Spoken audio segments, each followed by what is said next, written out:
My girlfriend called me boring. I was literally holding her anniversary gift at that moment. Look, I know this sounds petty, but I need to know if I'm overreacting here. I'm a financial analyst in Denver. My girlfriend Tiffany and I have been together 4 years, living together for 2. She works in brand management and social media for lifestyle brands. Her Instagram is this carefully curated grid of rooftop brunches and boutique hotels. Me. I'm the spreadsheet guy. I like stability, plan things, max out my 401k. When we started dating, she said she was exhausted from her ex's chaos. He was a creative type who couldn't hold down a job. She told me she wanted someone reliable, someone who had his shit together.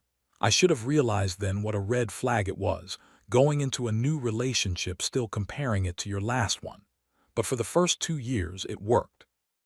Until last year, I've felt it shift. Little comments about how I never surprise her anymore. I took her to Red Rocks, planned weekends in Breckenridge. Never enough. She'd post online with these slightly disappointed captions like grateful for the small things. Like I was some charity case she was tolerating. Our anniversary is next week. I've been planning this dinner at Rioja for 2 months. It's impossible to get reservations there. I also spent weeks picking out this sapphire necklace from a jeweler in Cherry Creek. $3,200. Not nothing for me, but she's been dropping hints about sapphires being her birthstone, and I wanted to show her I pay attention, that I still know how to surprise her. So yesterday, I was at the jeweler finalizing everything, feeling pretty good about myself, when my buddy Connor texted me. He's dating Tiffany's friend Hannah, and apparently Hannah was showing him something on her phone when she accidentally opened Instagram. Not Tiffany's main account, her Finsta. The real one that only close friends can see. The story was still up. Connor screenshotted it before Hannah could close it. He added, "Man, I don't know if you knew about this. Thought you should see it." So the story was this, and I quote, stuck with boring boyfriend this weekend. Pray for me. Need someone who will actually know how to have fun and take me to Napa. I was standing in this jewelry store, sales associate asking if I want the necklace gift wrapped, and I was staring at my phone reading that I was the boring boyfriend she was stuck with. To her actual friends, her real audience, the weekend she was complaining about, we were supposed to go to my company's charity gala. I told her about it a month ago, asked her to be my +1. She'd seemed fine with it, even bought a new dress. But apparently she was broadcasting her resentment to everyone except me. I felt like an idiot. 4 years. All those times she said she loved that I was dependable and had my life together. She was just saying what she thought I wanted to hear. The real Tiffany, the one her friends saw, thought I was boring. Thought she was stuck. I didn't call her. I didn't text. I just told the jeweler I needed to think about it and walked out. Went home while she was at yoga, packed a bag, canceled our Rioja reservation. Then I booked myself a same-day flight to Napa, solo, the place she apparently wished someone exciting would take her to. Left her a note on the kitchen counter. Decided to use the money I was going to spend on your anniversary gift to take myself on a trip to Napa. Don't contact me. Saturday morning, I posted one photo from the resort terrace, just the vineyard view, my coffee caption. Finally keeping my promises to myself. Didn't explain anything. My phone went off immediately. Tiffany called 14 times before I enabled Do Not Disturb. The texts rolled in first confusion, then panic, then anger. She could explain it was just a joke, Hannah misunderstood. Then, where was I? This was immature, we needed to talk like adults. Then back to apologetic. I didn't respond. Just had dinner at a small bistro, drank wine that cost too much, and tried to figure out what the hell I was doing. I came back Sunday night. She was crying when I walked in. Said it was just a stupid story, she didn't mean it. She was venting to friends because I'd been stressed about work and less attentive. She kept saying I was overreacting. I finally spoke. You did mean it. You just didn't think I'd ever find out. She didn't have answer for that. Then I told her I was sleeping in the guest room. She tried to hug me, said we could work through this. I just said I needed space and closed the door. Here's where it gets messier. We have joint logistics. I own the apartment, but she's on some of my credit cards as an authorized user for emergencies. I've been going through our finances the last 2 days and I've changed all my passwords, removed her authorized user access, everything. This morning I got an alert from Amex. A charge for $3,200 at Cherry Creek Jewelers. From 3 days ago, right after our fight started, before I got back from Napa. The same jeweler. The same amount. She used the card I gave her for emergencies to buy something the exact price of the gift I'd planned to give her. I haven't confronted her yet because I'm still processing this. I'm going to that jewelry store tomorrow to confirm what she bought. Am I crazy here? Everyone's telling me the Finsta thing was just venting, and I'm being too cold. But this credit card thing feels like something else entirely. Edit: for everyone asking, yes, I already removed her as an authorized user on all cards. But this charge went through 3 days ago before I made those changes. It was during the small window after she saw I was serious, but before I locked down everything. And yes, I'm absolutely going to that jewelry store tomorrow. I'll update once I know what I'm dealing with. Update 1. It's been 3 weeks. A lot has happened, and I need to get people up to speed before the next development. First, thanks for all the responses on my original post. To everyone who said this wasn't over, you were right. It was actually far from over. The day I discovered that $3,200 charge, I went to the jewelry store to confirm what she'd bought. Walked in with this weird mix of anger and dread, part of me hoping I was wrong, that it was some other item, some misunderstanding. It wasn't. The manager pulled up the transaction. The sapphire necklace, white gold setting, the one you'd been considering. The exact piece I'd spent weeks choosing. I'd been in there 3 times, asking questions about the stone quality, the setting, whether sapphires were durable enough for everyday wear. The manager remembered me. She looked embarrassed when she explained that Tiffany had called them the day after I left for Napa, identified herself as my girlfriend, said we discussed the purchase together. Used the emergency card. The sales associate had thought it was romantic, a coordinated surprise. I just stood there for a second, processing, then thanked them and left. At that very moment, this stopped being about us. She wanted war. Fine, I'd give it to her. I called Amex immediately and reported it as fraud. They opened an investigation, froze the charge, gave me case numbers, the whole formal process. I also double-checked that I had removed her as an authorized user on all my accounts.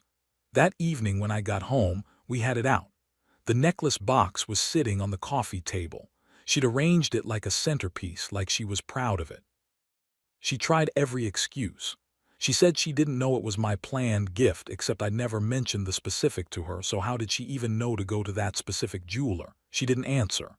Just went on about she thought she was being romantic with my money, that she promised she would pay me back. But with what exactly? Her salary that barely covered her own spending. I pulled out my phone. I'm recording this. One-party consent state. Her eyes went wide. What, Graham, it's not. I beat her to it. Did you ask my permission before making that purchase? You gave me the card for emergencies, shared expenses. I've made that clear when I gave it to you. Did you specifically ask if you could buy a $3,000 necklace? She looked away. No. Did you think about asking? Long pause. I thought if I surprised you with it, you'd see that I was paying attention, that I cared. By stealing from me. It's not stealing if we're together, we're not together anymore. She started crying then. Real tears, not the pretty kind she could turn on for photos. I recorded the whole thing. She never once said she'd asked permission. She didn't even say sorry. Around 6 p.m. she finally left with the necklace box. Said she needed space. At 8:30 p.m. 2 police officers showed up. Tiffany was with them and she'd clearly been crying for a while, mascara streaked, eyes puffy, the whole distressed girlfriend look. She was claiming I'd locked her out and was refusing her access to her property, holding her belongings hostage. None of it was true. She'd left voluntarily 2 hours earlier. Her stuff was still in the apartment, her clothes in the closet, her toiletries in the bathroom, her laptop charging on the dining table. But she'd called them anyway, playing the victim card. I showed the officers my lease, my name only, explained the credit card fraud situation, played them the recorded conversation. They confirmed it was a civil matter, asked if I wanted her to leave, after she'd called the cops with false claims. I said yes, I wanted her gone. They supervised while she packed. She kept crying, saying I was ruining her life. One officer gave her a tenant resources card, then she left. That was 3 weeks ago. Since then, it's been quiet. She got the rest of her stuff out with a friend while I was at work, left her keys on the counter. The Amex investigation is ongoing. They said it would take 30-60 days for the full fraud investigation. They have to contact the merchant, review documentation, the whole process. In the meantime, they issued me a provisional credit, so the charge isn't on my account while they investigate. I've been sleeping better, honestly. No more walking on eggshells. Went to the gym more, started that rec hockey league I'd been thinking about. Went out with coworkers last weekend, first time in months. I didn't feel like I had to check in or explain myself anymore. Maybe I am boring, but at least I'm not being told I'm boring while someone's stealing from me. Edit. For those asking about her job situation, I genuinely don't know. We haven't spoken since she left that night. Mutual friends have also been quiet, probably don't want to get in the middle of it. I did hear through Connor that she's staying with family in California, but that's all I know. Update 2, another few weeks, another update. Some of you warned me this wasn't fully over, even if it might seem like it. You were right again. The 6 weeks waiting for Amex's investigation to close were weird. Not bad, just weird. Life kept moving. I worked, went to hockey practice, had drinks with coworkers. Started seeing someone briefly, met her at a coffee shop, went on 3 dates before mutually deciding we weren't feeling it. Normal shit. But in the back of my mind, I kept wondering what Tiffany was doing, if she'd fight the fraud claim, if she was telling people her version of the story. Last Monday, Amex finally called. Investigation done, concluded in my favor. Charge permanently reversed, case closed. No surprise, since there was zero documentation showing I'd authorized that $3,200 purchase. But here's the part I didn't see coming. Because it was confirmed fraud, the merchant was required to recover the merchandise. They couldn't just eat the cost. Amex made it clear the necklace had to be returned or the jeweler would be liable. So yeah, Tiffany had to give it back. Last Thursday, I got a call from Cherry Creek Jewelers.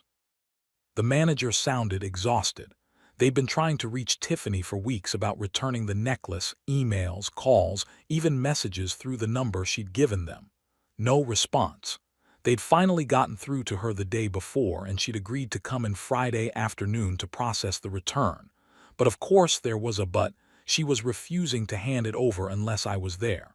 She wanted to face me. Wouldn't do it otherwise. The manager was apologetic.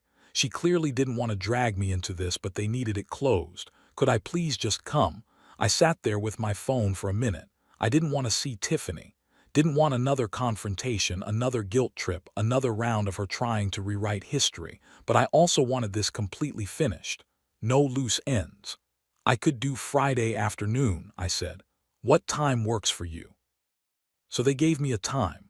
Friday came. I took a late lunch, then drove over to Cherry Creek. The whole drive I was running through what I'd say if she tried to talk to me. Practice staying calm, not engaging, just getting it done. Tiffany was in one of the private consultation rooms when I arrived. The necklace box was on the table in front of her, still wrapped in its original packaging, untouched. Like it had been sitting in a drawer for 6 weeks, which it probably had. She looked rough. I'm not saying that to be mean, she just looked like someone who'd been through it. No makeup, which was unusual for her. Hair pulled back in a messy bun, the kind she'd normally never let anyone see.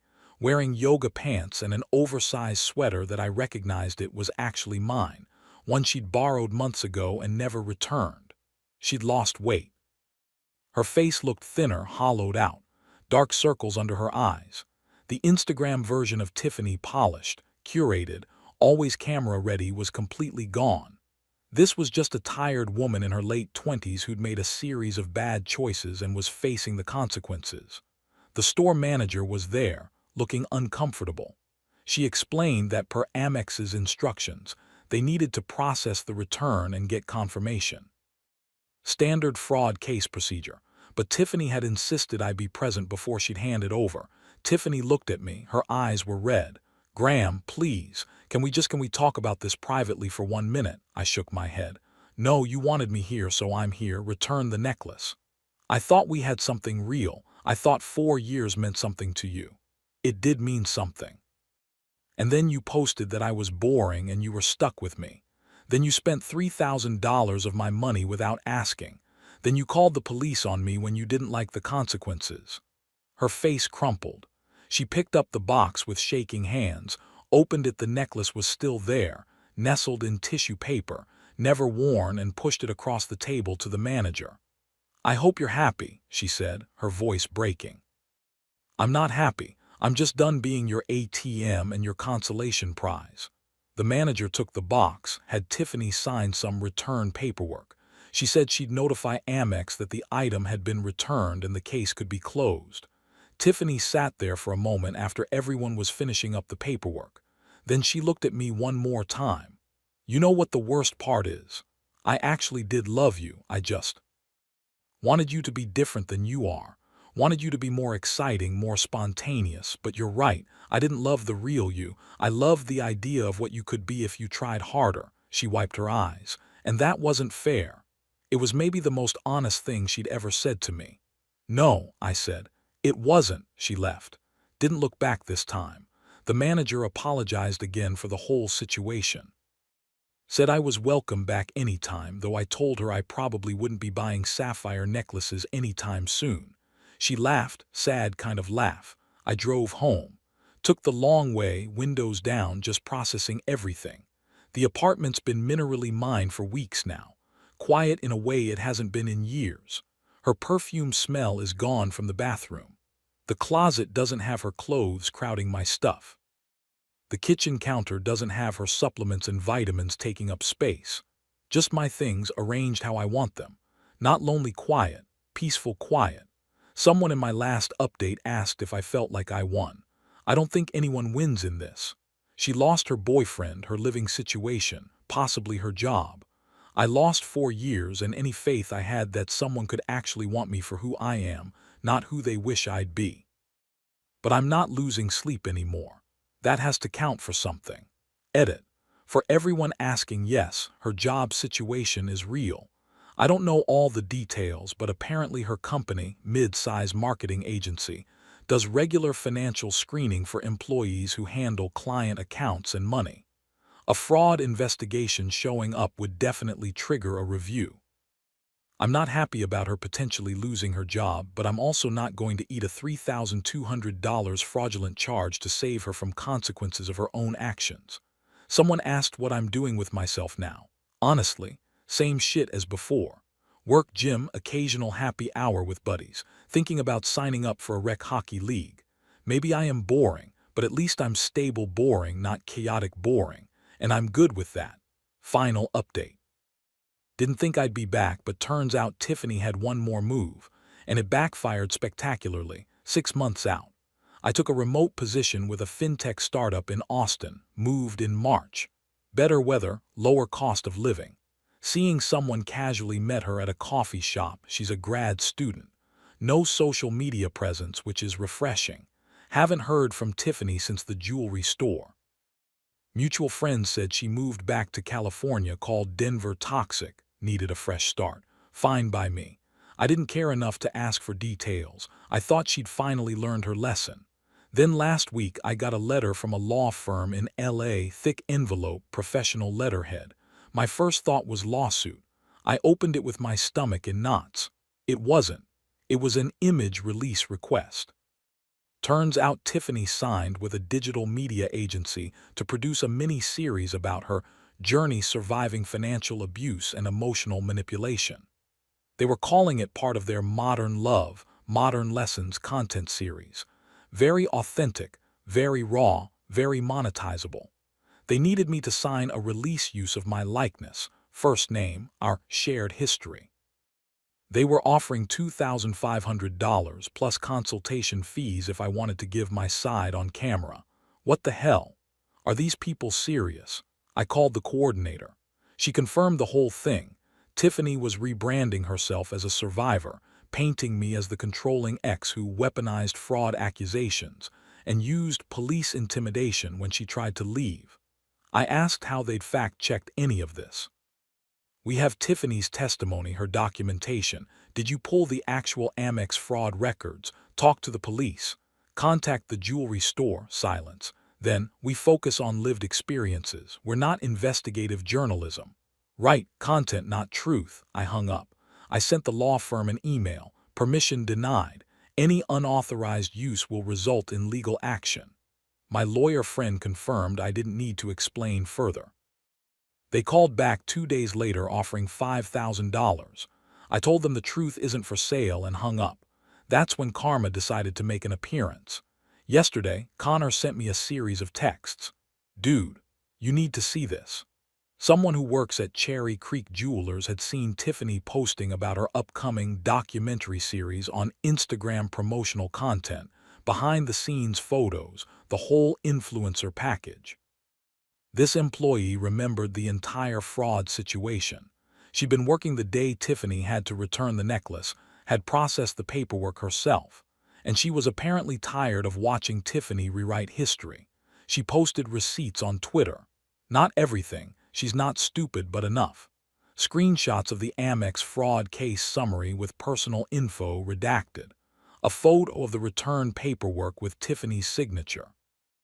Enough context to show that Tiffany wasn't some victim of financial abuse. She was someone who made an unauthorized purchase and got caught. The thread went semi-viral in Denver circles. Local people who'd followed the original drama, people who knew us, people in Tiffany's industry. Comments ranged from yikes to full-on dragging her credibility. Within 24 hours, Tiffany's documentary agency went radio silent. Her Instagram went private. The promotional posts vanished.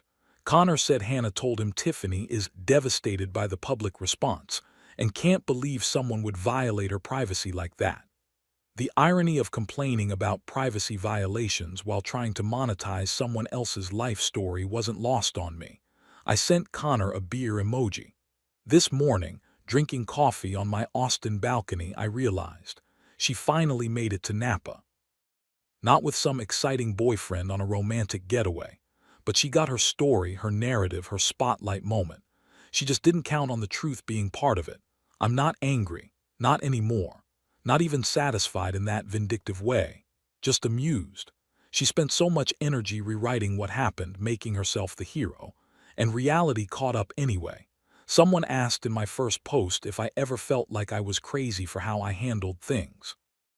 Maybe I was cold. Maybe I should have been more forgiving, but I learned something. Boring isn't bad, stable isn't settling, and sometimes the most exciting thing you can do is tell the truth and let the chips fall. I've got a hockey game tonight. Tomorrow I'm helping a coworker move. It's all very ordinary, and for the first time in years, ordinary feels perfect. Edit. For everyone asking, I don't know what happened with her job. Last I heard, she found something in California. The jewelry store employee posting wasn't coordinated with me. I found out when everyone else did. Yes, the image release was real. I kept all documentation. My lawyer said it's smart. They asked means they know they need it. Using someone's likeness without consent, especially in a false light, opens them up to legal claims. Without my release, they can't make the content they wanted.